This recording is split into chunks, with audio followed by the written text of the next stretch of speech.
Okay, so you guys should have something similar to this right now, right? We did one calculation column. I believe we merged and centered some headings, yes, and we dealt with some formattings of numbers and dates, those kind of things. Probably a lot of things bold and italicized, a lot of things that you saw. I think we indented that. I forgot to indent that, but pretty similar to what we have now. You know, one aspect of Excel or actually all Word programs or all Office programs that not a lot of people work with is that there are predefined like themes involved, and I think I told you the default theme is Office. So what I'd like to do is we're going to apply some cell styles here. So let's go to A4 in this case. Okay, and in the Home tab, under Styles, we'll see Cell Styles. Okay, you guys see Cell Styles? And there are, some styles that will change a cell to a various thing. Like for example, for this Office theme, the heading looks like that. Okay, so see it has heading. It shows you what it looks like. It's a blue font. So take this 2000 X310 yearly sales analysis and change it to heading 1. Okay, cell style. As well, let's go to the units sold. Go up to cell styles, and let's change that to, I don't know, let's try the red accent.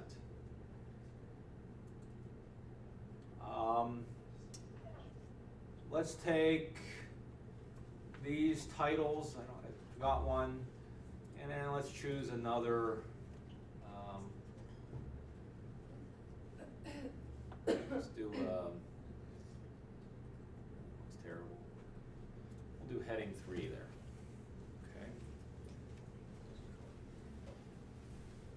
Okay, so I just want you to apply a few of those cell styles, all right? So whatever, I don't care exactly what they are, but I want you to apply a couple. Now what I'd like you to do is, someone say something? No? Let's go down, let's pick any value in your table, okay? Let's pick any value in your table. It says 3,777. And let's make some changes to this. Let's change the background color of it. Okay, and I want you to note that we're going to choose, you notice the color we picked, there's theme colors. Those are colors tied to the theme, and then standard colors. Let's pick a standard color. I don't care what standard color you choose, but let's pick the purple. I'll pick the purple. Okay, so it really stands out. And then let's go to the cell below that, and let's go to the fonts. And I want you to note, I don't know how often you note this, but the fonts are broken into 2 groups. It says theme fonts. Okay, these are fonts that are tied to the theme. This font happens to be Cambria and Calibri. Let's pick one that's very noticeable. Let's go with maybe a script font of some sort.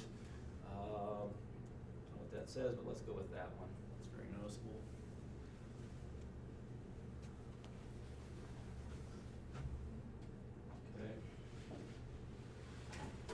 Now what I'd like to show you is if we go to page layout now, we can see in the very leftmost side of the bar up there under themes, we can choose a theme. Okay, and if we look at this, the default theme is Office. Okay, and it used the shadings we use, but choose another one. I don't care which one you choose. I'm going to go with Clarity. Okay, and I want you to note a couple things. It did change all of those styles, those cell styles that we set, right? So in Clarity, the heading 1 looks like that, and the heading 3 looks like this, and I can't remember whatever we used there, accent style 1 looked like that. What I want you to note is what it did not change is the standard fonts that we use, like not the theme fonts. These fonts changed to whatever it is for that style. You know what I'm saying? But the font that we changed did not. If we use a theme font, everything is tied. So, it looks like Arm Prior is the font that this one, or Arm Prior is the one font that this uses.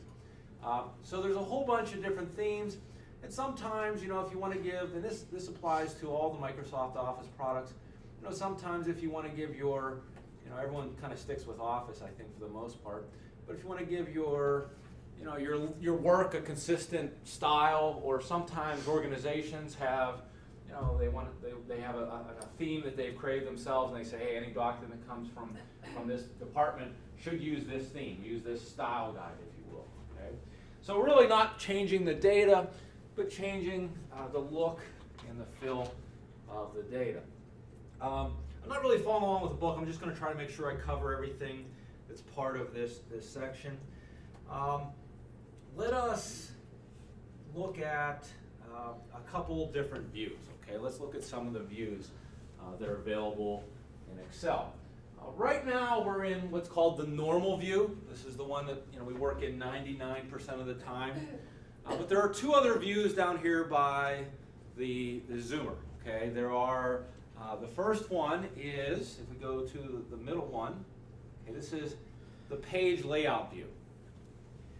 And the page layout view kind of shows us, kind of like a print preview, what this is going to look like as I print it. Okay, so a couple things that you might want to use this for, specifically like changing the headers and the footers. And we could do this a different way as well, but let's go to the header here, and let's change the header on the page layout view. So if I click on the header, okay, you see it puts me in like Excel, very intuitive.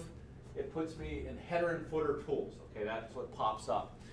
Some of the more frequently used headers that, you know, obviously we can do page number, so page number. I kind of like when I see page number, and especially I like it when it says of, oops, not of, and this is the number of pages in the document. So you know you're on page, you know, 1 of 7, 2 of 7. So you know if a page got lost, perhaps. You put the current time, the current date. Sometimes this is useful, you know, organizations, you put the file path, like someone has a hard copy of a document and they want to know, well, where can I find it? A lot of times it's on a shared server and you can see the path to it, like it's, you know, the P drive. I don't know if you guys use the P drive, but the P drive, this folder. So that's another thing we could put on this.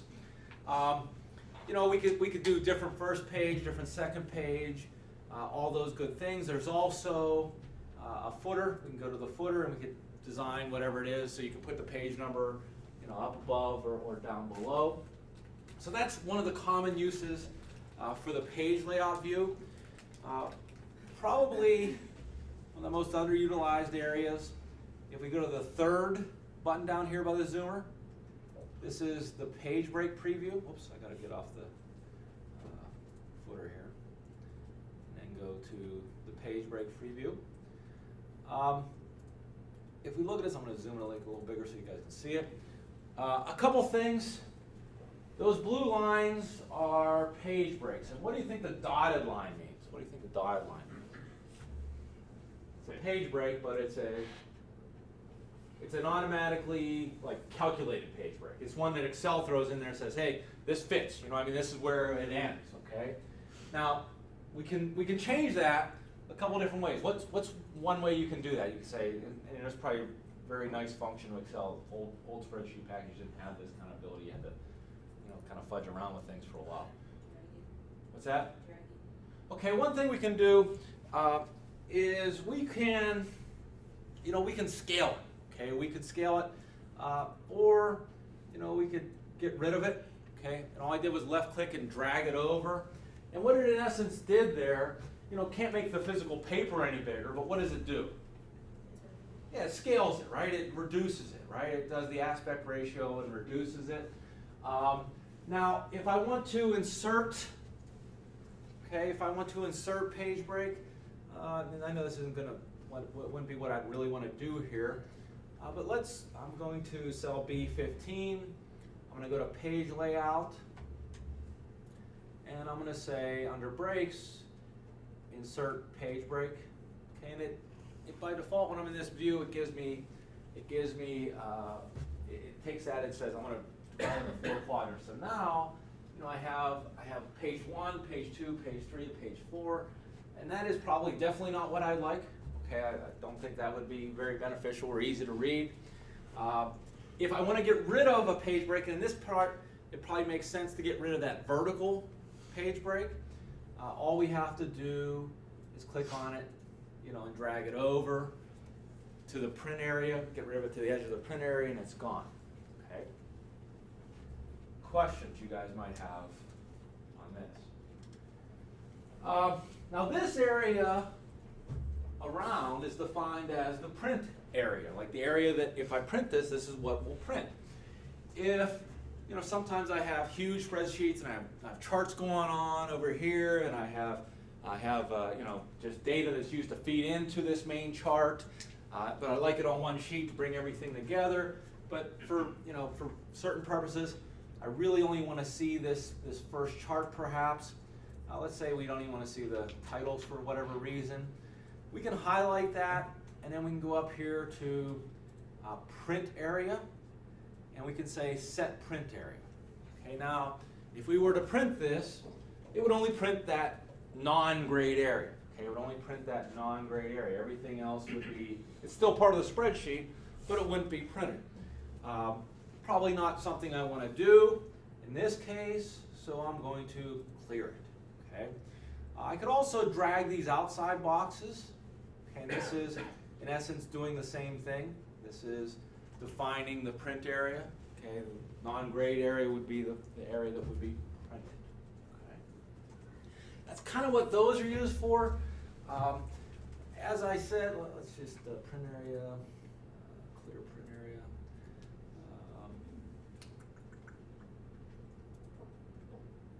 I'm going to remove, let's go to one page. And what it did is it automatically scaled. The other way we could do that is you see under page layout view, and I'm sure you guys have used that, the scale to fit. See how it's scaled 90%? We could have done it scale to fit by more one page by one page wide, okay, which is basically what we've done, and it's 90%. Okay, the scaling necessary to do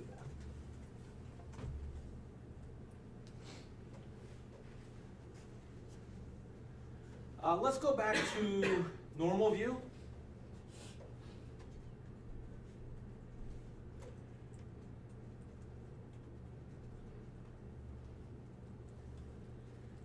Under this page setup area, nice feature to use. I'm not sure this is in this section per se, but I think it kind of goes along with it. If we go to the print titles area, there are options to do the header and footer, just like we did, through the page layout view. You can do a custom header, custom footer, and I can go in there and I can change things up. Okay. One of the things that's nice, and this drives me crazy when I get a spreadsheet that may have 5 or 10 pages and the person hasn't repeated the titles at the top. So you have to go, okay, I'm in row 5, and then you have to flip the first page. You guys know what I'm talking about? Yes? So a lot of times it makes sense. Okay, a lot of times it makes sense. I want to print rows to repeat at top. For example, maybe I'd want to repeat rows 1 through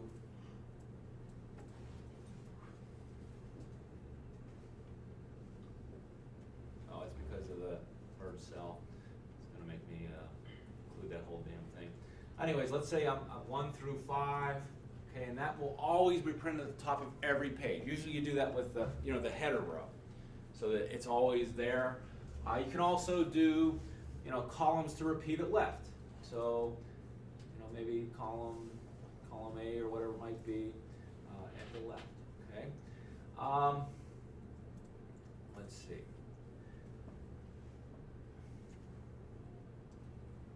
All right.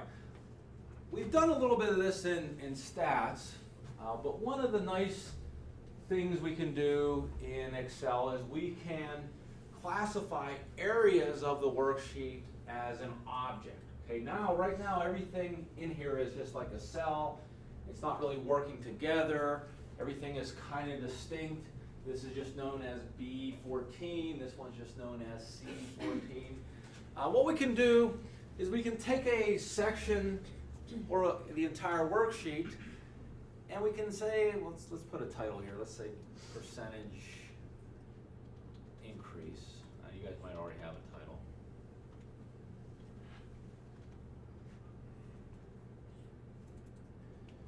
And I'm going to take just that area, and I'm going to go up to insert, and I'm going to insert a table. It asks me where's the data for your table. My table has headers. I'm going to click OK.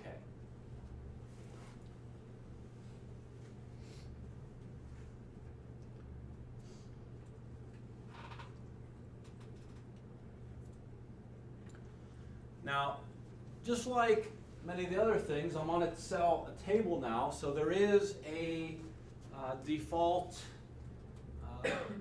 table tools design.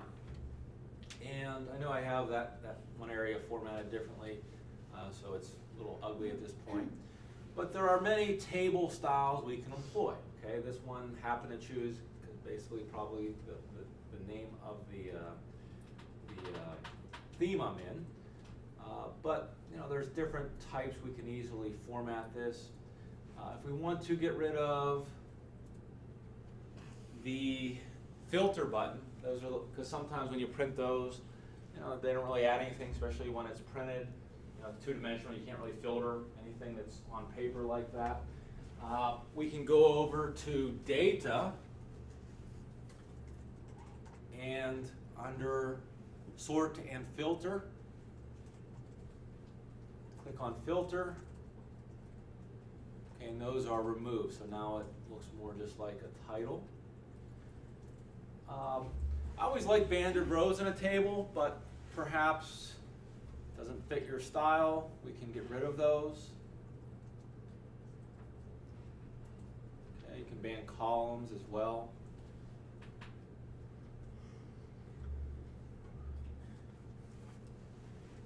We'll talk about this later in another module, but you can see when we're on this table, there's like table properties up there. The first table you create in a worksheet or in a workbook is called Table 1. I could name this table, I don't know, this is regional sales, so I can call it regional sales. And now, that table is known as a distinct item. You know what I'm saying? It's no longer just B6 through E14. Later on in this class, we're going to learn you can reference it as regional cells. So it helps you debug things. Like if you think about sometimes you look at a formula and you see like, oh, it's B2 through B12. You're like, what the hell is B2 through B12? But if you see the word regional cells, which also references that area, you say, oh, that's the regional cells table. Okay, so it can be beneficial in a lot of ways, especially when you get to very, very big worksheets. All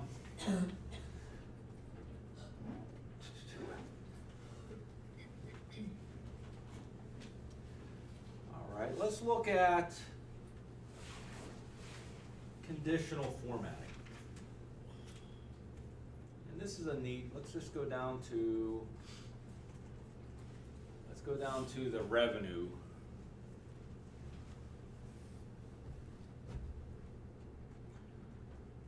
And I want to highlight that calculated column. Do you guys have this calculated column? Did we create that? Okay.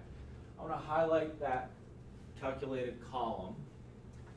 And I'm going to go over here to under Home, under Styles. I'm going to go to conditional formatting. Okay. There's a couple of rules, okay, and there's some neat things you can do here pretty quickly. Let's just use the basic one. This is kind of basic because it looks at a certain value and goes from there. So click on Highlight Cell Rules, and let's say this first rule, we want to point out anytime we had a bad year in sales, revenue went down. Let's point that out, okay? So if we go to Highlight Cell Rules, let's say less than, and we're going to say less than 0.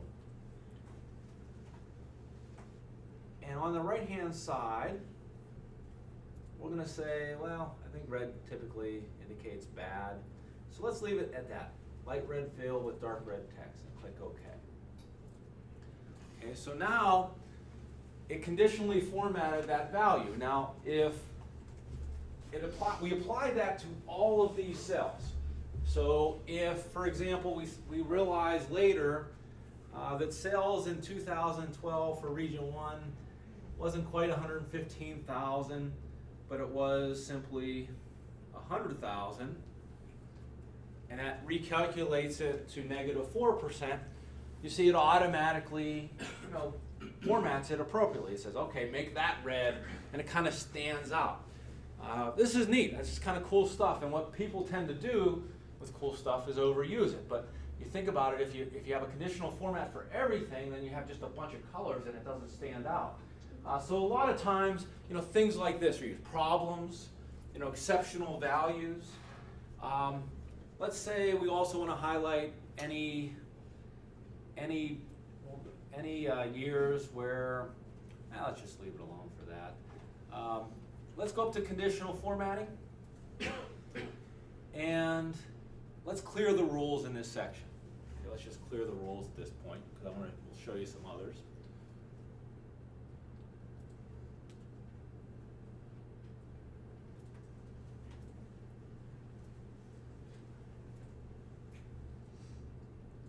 Okay, some other things I can do. Let's do top-bottom rules. What do we have? 8 regions?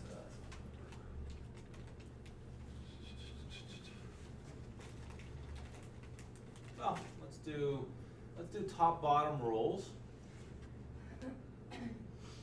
And you can see there's top 10 items. If you have thousands of items, you want to identify the top 10 without sorting it. Sorting is obviously a good way to do that, or the top 10% sorting is obviously a good way to do that. But maybe there's some other sort in play, like last name or region, that you want to keep in play. Let's try, and I don't think I've ever done this one, so hopefully let's try above average. And let's do that with, green fill with dark green text. So we had 4 years that were above average. We could do top 10%, you can change the percentage as well, like top quarter, those kind of things. If we also, let's take the same block of cells, okay, highlight again, and under conditional formatting, let's do highlight cell rules. Let's put back in our less than 0, just so that we can see that. So I have, on all those cells, I really have 2 conditional formatting rules at play at once. If you do a lot of this, you have a lot of things going on in this worksheet. You can't really see, it's not like in the formula. You can't see, it's a different color, but you can't really see these rules. The way we can manage that is under conditional formatting. There is an option that says manage rules. Okay. Let's say this worksheet. So it says show formatting rules for this worksheet. And you can see this can kind of help us diagnose what we have at play. We can delete these rules, we can add a new rule here, we can edit the rule if there's something we want to change. All this is quite possible. Now, when I have something like this, what do you think I want to tell the user of the spreadsheet? We're doing this because we're trying to bring out something to the consumer of the information. What do you think we want to tell that person? What do you think we want to provide for that person, for the reader?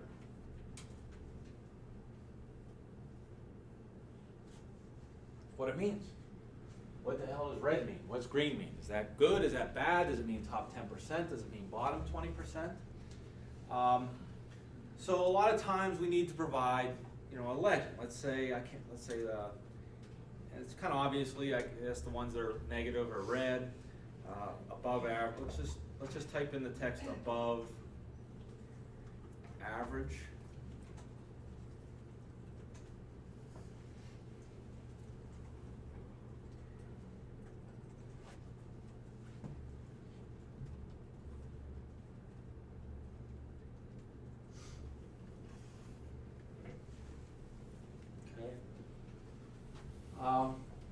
And we're kind of going to cheat it a little bit. We're going to give this cell, this above average cell, which is our key, our legend, a conditional formatting rule. And you see we're going to go to highlight cell rules, and we're going to say text that contains above average, okay, which this contains above average. We're going to give it the same conditional format as we give the above average items. So I click OK, and it gets the same color. If I change the font in there,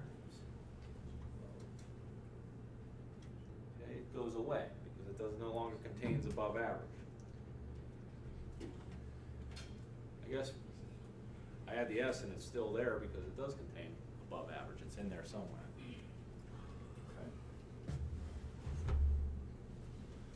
All right, let's see what questions do you guys have. Anything about what we've done so far? Conditional formatting we've done. Tables we've done.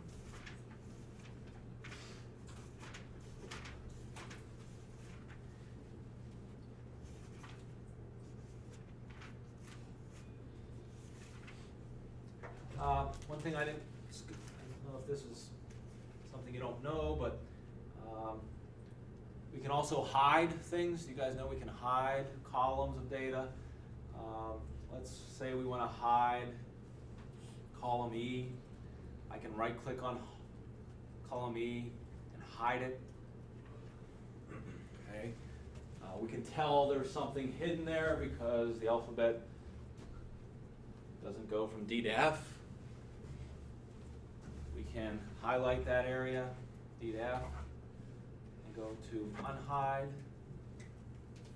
All right, did I hide it again? Yeah. And go to unhide, and it will bring it back to life.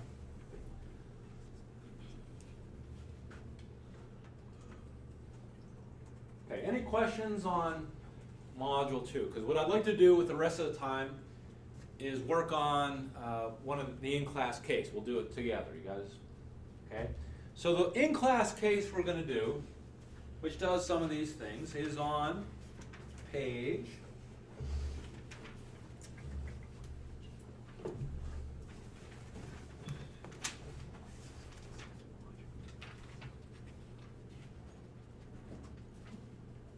page 112 and 113. It is case problem 3. I will read it so we have a context for what we're doing here.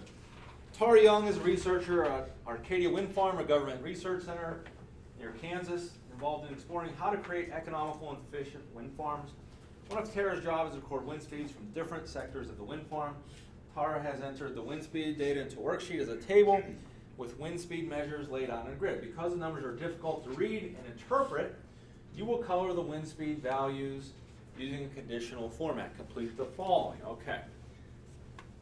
So the first thing we're going to do is let's go to modules and tutorials. We want to go to tutorial module 2, module 2 data files. This is case 3, and Tara has provided us this workbook entitled Wind.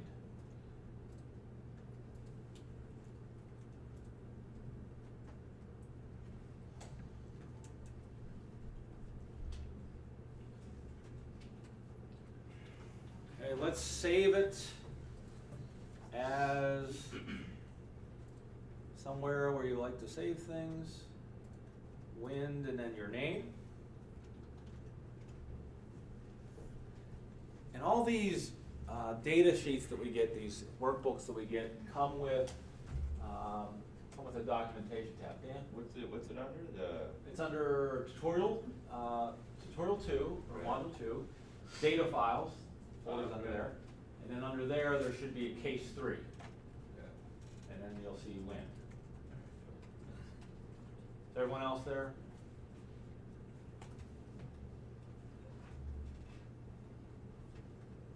Smith, you good? And you call, what'd you say to that? Wind Miko. You can call yours Wind McConnell. So in the first, the documentation tab, put in your name and your date in the worksheet.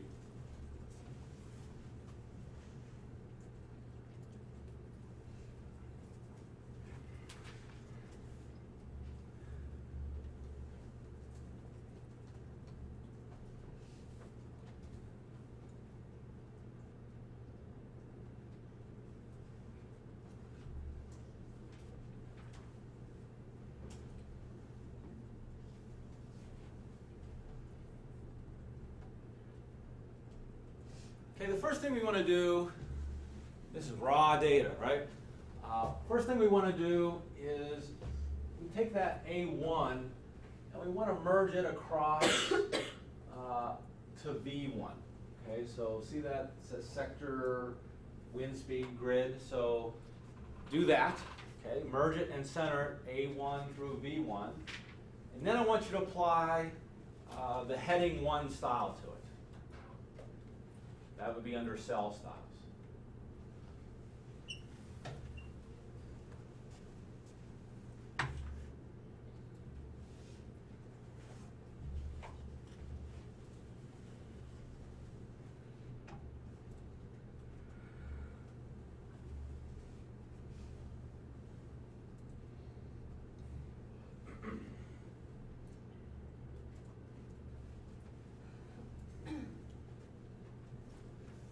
Make the font size a little bigger too. I make the font size 20.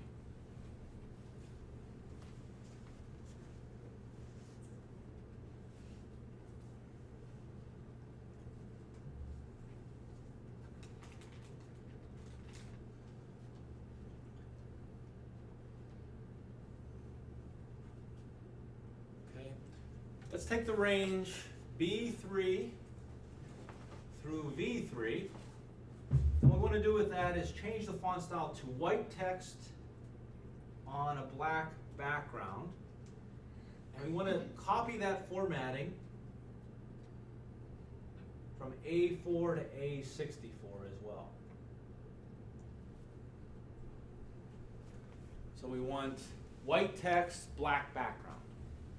And then whatever you do to that, I'd like you to copy that format down to the column. So you have to change the font. How are we going to copy the format? What tool are we going to use for that?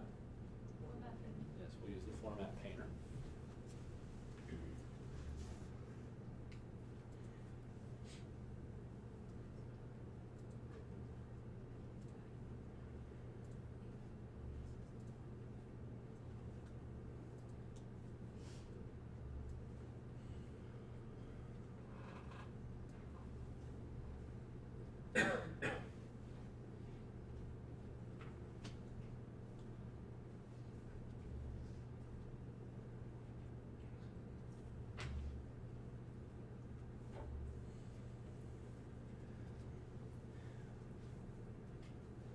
Okay, so we have these wind speeds, and basically on the outside, I know it's a little small to see, but if I make it bigger, you know, we have these latitudes or longitudes, so locations, if you will. And we want to know where the wind blows the hardest so we can put up our windmill, apparently, okay? It's kind of hard to read this, is it not? It's kind of hard to see, you know, where are the pockets of the wind. We want to create, like, basically a heat map. So we see where the wind blows the hardest and where it doesn't blow much at all. So inside here is the values for the wind speed that was measured at that location. So what do you think we should do to try to visualize and bring that out? Yeah, let's use conditional formatting, Okay, and I think the highest value in here is 18. So we're going to apply this rule to all of the cells in this table.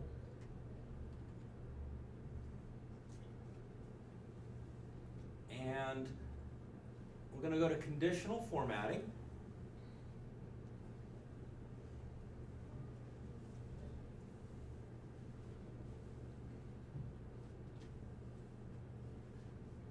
We're going to do highlight cell rules, and right now we're looking for values equal to 18.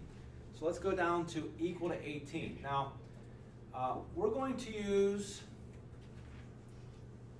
a certain fill color. And every color is, in computer world, is a palette of red, green, and blue. There's like different, you guys know what I'm talking about? There's like 3 numbers associated with every color.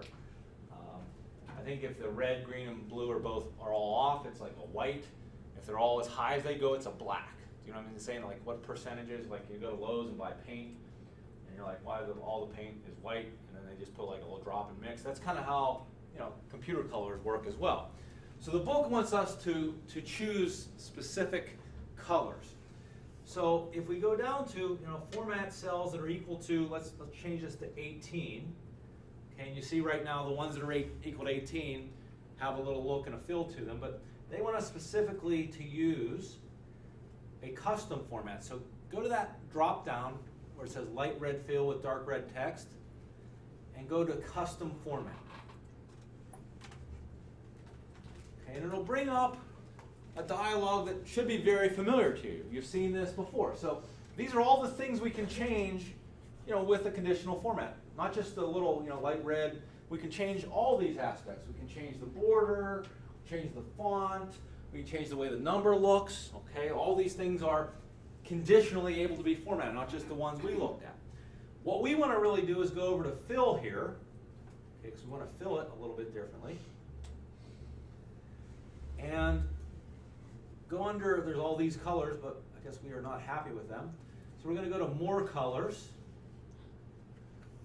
And then we have this entire palette of colors that we are exacting. So we're going to go to custom. And then we have, you know, we can drag that little thing and pick a little color out of there. But we're going to specify, if you will, the exact red, green, blue color. So it looks like they want for the 18 miles per hour, they want the red to be a value of 99, the green to be a value of 37, and the blue to be a value of 55. Oh, 35, I'm sorry.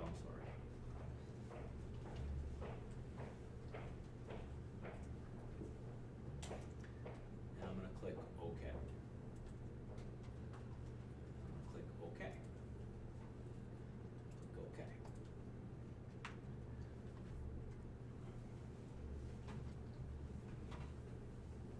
Now, I don't know if you guys have your book. We're not going to do all these because it's kind of a bad waste of class time. But in the next step, they have specific RGB colors for every wind speed. So I'm just going to do, like two more. Okay, we'll do like 2 more, and then we can do the other ones kind of just busy work. But let's do, I don't know. I'll do highlight this again.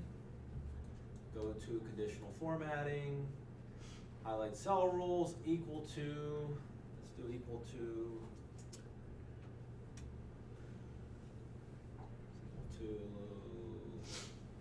8.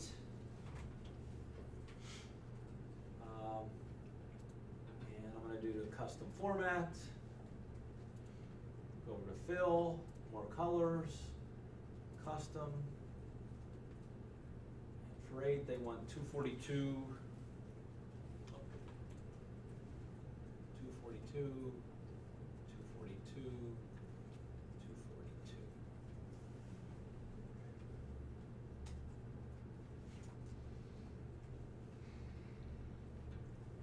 Looks pretty much like white.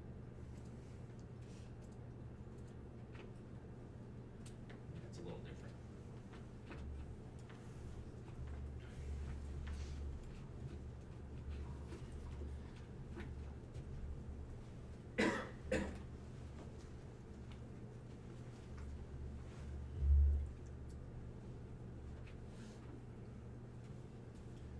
Okay, so that's all I'm going to do for that, but you can imagine what we could do. We could do this whole range, and for every mile per hour we give it a different color. If the wind blows hard, you know, we give it a reddish color. I guess in a heat map, typically when the wind, you know, things aren't hot, it's cold, we give it like a darker blue color. I'm not good with colors, but you know, that's what we could do, and this could be visually, you know, appealing. We could say, hey, this is where we need to shove this windmill. Okay, this is where we shouldn't shove this windmill. The other thing I wanted to do, because the numbers themselves are just really used to feed the color, so let's make them.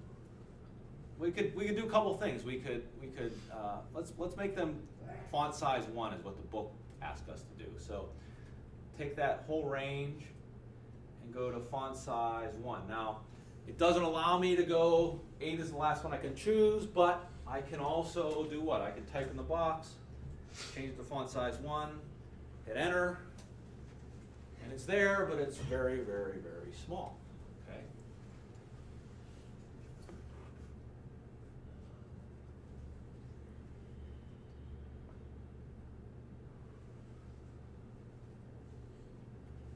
It wants us to put a light gray border around all these cells.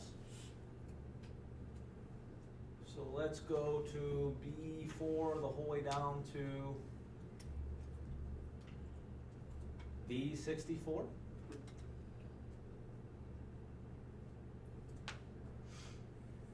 I'm going to go to the font area, go to border.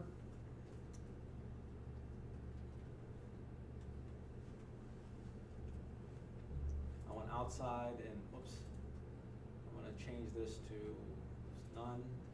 I'm going to pick a light gray border, and then I'm going to do outside, inside. I think you have to select the color and then turn it on. Okay, if you turn it on and then select the color, I'm not sure it'll change it. Maybe it will. Let's see.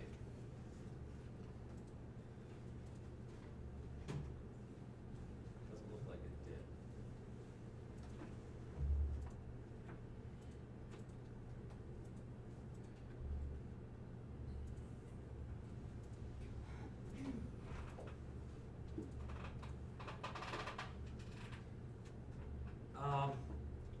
We have a,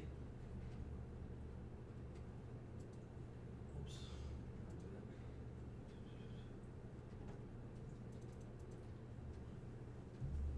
we have a legend over here.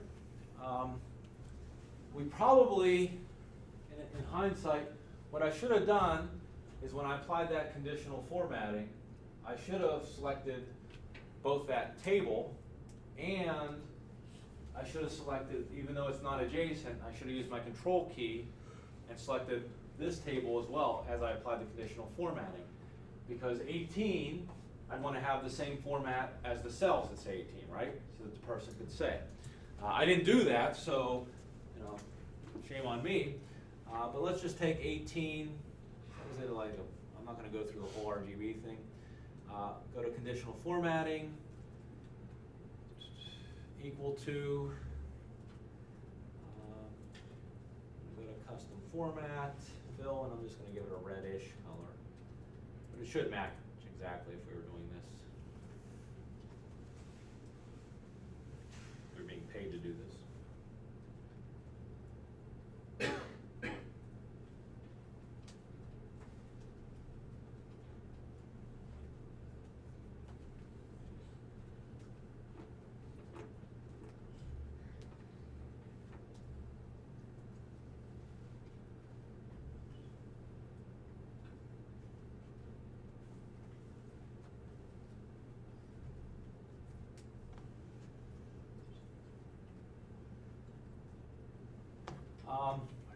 Let's take this legend over here that we began to create. Let's go from Y3 to Y12. Let's do merge and center.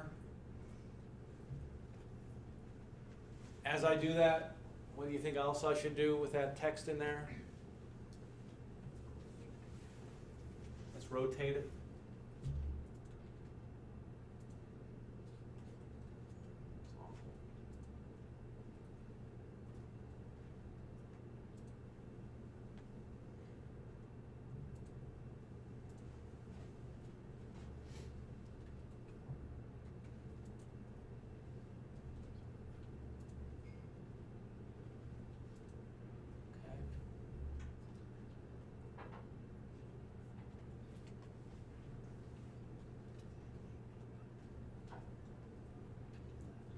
last couple of things it wants to do, I know we're running out of time.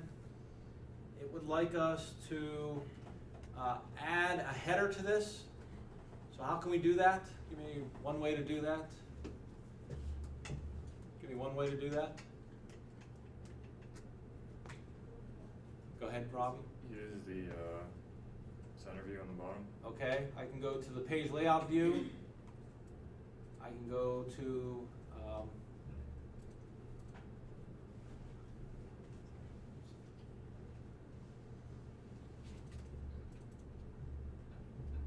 page layout view, my header area. Type in there a header. Looks like it already has a header actually.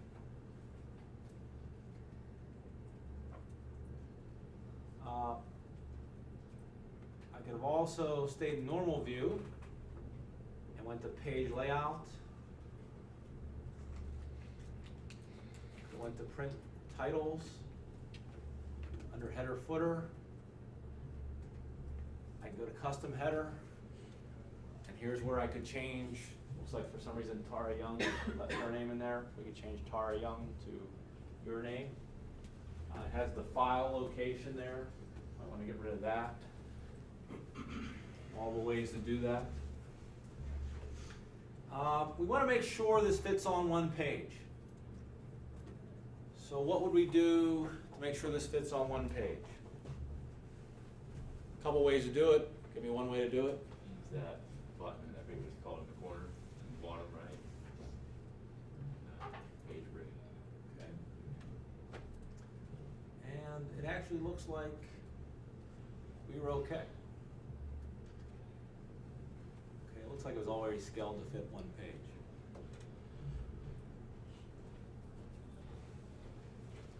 Now, if you follow along with this,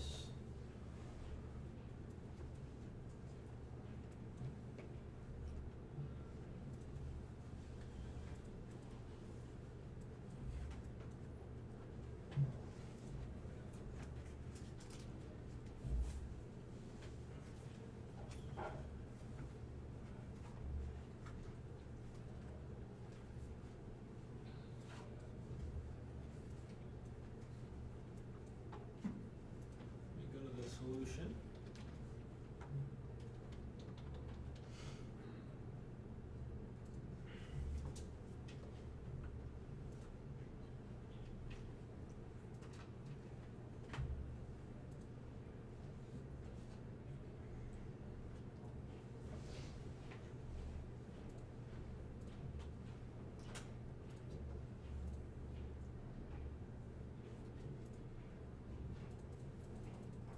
Okay, we would have something that looks like this. Okay, and definitely see how that could be much more useful than a table with numbers. We could definitely see, you wouldn't have to be a genius or an energy expert to say, you know, ideally, let's shove our windmill right here, okay? Whatever that latitude and longitude is. Okay, so we have all the skills to create that at this point. I would like you to, do I have that due today or Monday? That in class. What's that? How about this in class for module? I would like you to finish it up, okay, and submit it. I know we didn't do all the conditional formatting, but that one is due.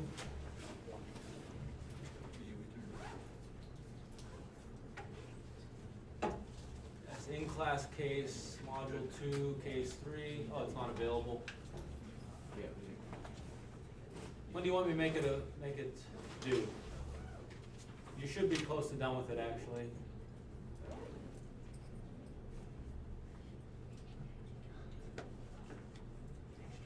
Wednesday? We just submit what we did today then? I would like you to finish it up.